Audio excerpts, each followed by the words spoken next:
आज मैं एक दिमाग घुमा देने वाली उत्तरजीविता फिल्म की सिफारिश कर रहा हूँ जो अभी अभी रिलीज हुई है।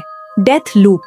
एक रहस्यमयी सुनसान घाटी की कल्पना कीजिए जहाँ सैकड़ों लोग एक के बाद एक गायब हो जाते हैं, मानो किसी अदृश्य शक्ति ने उन्हें इकट्ठा कर लिया हो।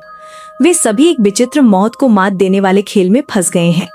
हर बार जब उन्हें लगता है कि वे बच गए हैं तो ये एक बुरे सपने की शुरुआत होती है। हर एक पिछले से ज्यादा पीड़ादायक। बिना किसी देरी के सीधे मुद्दे पर आते हैं। नायिका कॉलॉफ की एक बहन है जिसका नाम मेलेनी है, जो 1 साल पहले बिना किसी सुराग के गायब हो गई थी। जब कॉलॉफ हार मानने ही वाली थी तभी उसकी बहन द्वारा गायब होने से पहले भेजा गया आखिरी वीडियो उसके लिए एकमात्र सुराग बन गया। इसलिए कॉलॉफ और उसके कुछ सबसे अच्छे दोस्त सीधे उस सुदूर वीरान घाटी की ओर चल पड़े। वीडियो का पीछा करते हुए उन्हें वो कैफे मिल गया। बाहर से ये दुकान ऐसी लग रही थी मानो समय थम गया हो। एक भी ईंट या टाइल नहीं बदली थी, लेकिन हवा में एक अजीब सा एहसास था, मानो कोई उन्हें देख रहा हो। कॉलॉफ ने बेचैनी से दरवाजा खोला और अंदर चला गया।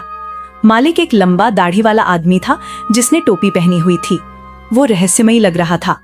चूंकि उसकी बहन को गायब होने से पहले आखिरी बार यहीं देखा गया था, इसलिए कॉलॉफ ने उससे कुछ उपयोगी जानकारी निकालने का फैसला किया। कॉलॉफ ने बस सिर हिलाया। उसने अपना फोन निकाला और उसे अपनी बहन की एक तस्वीर दिखाई। दाढ़ी वाले आदमी ने उस पर एक नजर डाली। वो सुंदर है, क्या वो गायब है? कॉलॉफ तुरंत सतर्क हो गया। उसने अपनी बहन के गायब होने का जिक्र कभी नहीं किया था।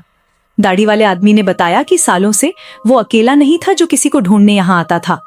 कहा जाता है कि यहाँ से ज्यादा दूर नहीं, माउंट ग्लूर में लोग अक्सर बिना किसी कारण के गायब हो जाते थे, चमत्कारिक रूप से गायब हो गए।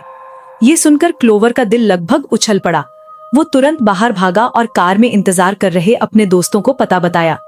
ये करीबी दोस्त काफी विचारशील थे। बिना कुछ कहे वे सीधे पहाड़ की ओर चल पड़े, लेकिन मौसम उनके खिलाफ लग रहा था। आधे रास्ते में अचानक मूसलाधार बारिश शुरू हो गई, इतनी तेज कि आगे का रास्ता दिखाई देना नामुमकिन था। जैसे ही सब वापस लौटने पर विचार कर रहे थे, कुछ अजीब हुआ। बाहर अचानक आसमान साफ हो गया, लेकिन आसमान अजीब सा लग रहा था। एबल सड़क के किनारे रुक गया। उत्सुकतावश सब लोग जांच करने के लिए बाहर निकले। उन्होंने एक सुनसान स्वर्ग जैसी जगह पाई जो शांत भी थी और डरावनी भी। मोबाइल फोन का सिग्नल बिल्कुल नहीं था। पास ही जमीन पर एक क्रॉस बना हुआ था और जहां कार अभी अभी घुसी थी वहां पानी की एक दीवार दिखाई दे रही थी। सुरक्षा की दृष्टि से सभी ने पहले अंदर जाने और बारिश रुकने के बाद आगे की योजना बनाने का फैसला किया। हालांकि क्लोवर जल्दी में अंदर नहीं गया। इसके बजाय वो पानी की दीवार के पास पहुंचा। जैसे ही वो उसे देखता रहा, विचारों में खोया हुआ, उसने अचानक किसी को अपना नाम पुकारते सुना। उसने आवाज की दिशा में देखा और पास ही एक आकृति देखी। धुंधली सी आकृति उसकी बहन जैसी लग रही थी, लेकिन पलक झपकते ही वो आकृति बिना किसी निशान के गायब हो गई। मामले की तह तक पहुंचने के लिए क्लोवर सीधे पानी की दीवार में चला गया। अजीब बात यह थी कि उसे हर तरफ से अपना नाम पुकारने की आवाजें सुनाई दी, लेकिन कोई नजर नहीं आया। शाओशुआई ने उसे जल्दी से पीछे खींचा और बेचैनी से पूछा कि क्या हो रहा है। इसी बीच घर के अंदर अजीबोगरीब चीजें हो रही थीं। अंदर आने के बाद उन्होंने काफी देर तक आवाज लगाई, लेकिन कोई जवाब नहीं मिला। श्याओमी कुछ कदम आगे बढ़ी और देखा कि मेज पर रखे कैलेंडर में दीवार पर लगी घड़ी भी बहुत अजीब थी। उसके विशाल चेहरे पर रेत घड़ी जैसी आकृति भी थी। इस घर को देखकर पहली नजर में ऐसा लगा जैसे बरसों से यहाँ कोई नहीं आया था। एबल ने अपने फोन से अंदर के सामान को रिकॉर्ड किया।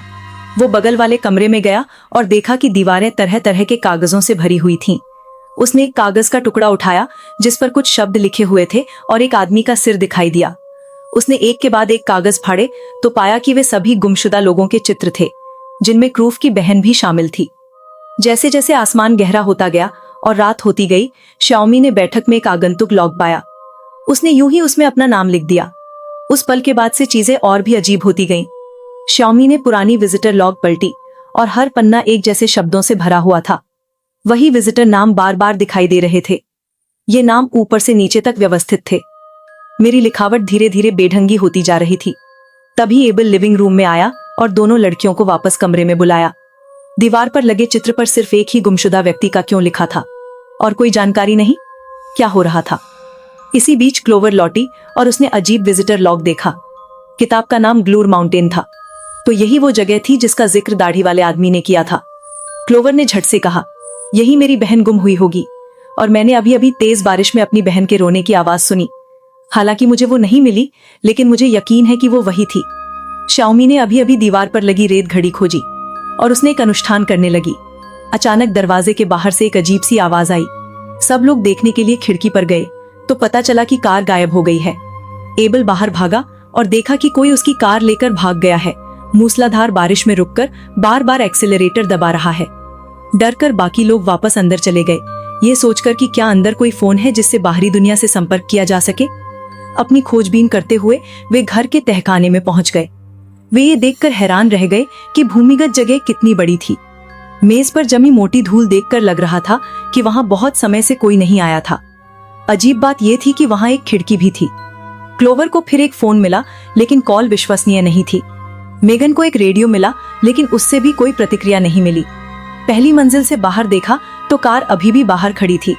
शाओमी को अचानक पता चला कि एबल के साथ कुछ गड़बड़ है, इसलिए वो वहां गई। हालांकि जोकर ने एबल की पहले ही बेरहमी से हत्या कर दी थी। चीखें सुनकर तहखाने में तीनों लोग बाहर भागे।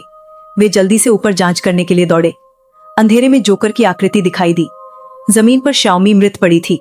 वे तीनों जल्दी से छिप गए, लेकिन छिपने का कोई फायदा नहीं हुआ। शाओशुआई को मौका मिल गया। उसने एक कुर्सी उठाई और पीछे से जोकर पर हमला किया। बदकिस्मती से जोकर को पलटवार करने का मौका मिल गया।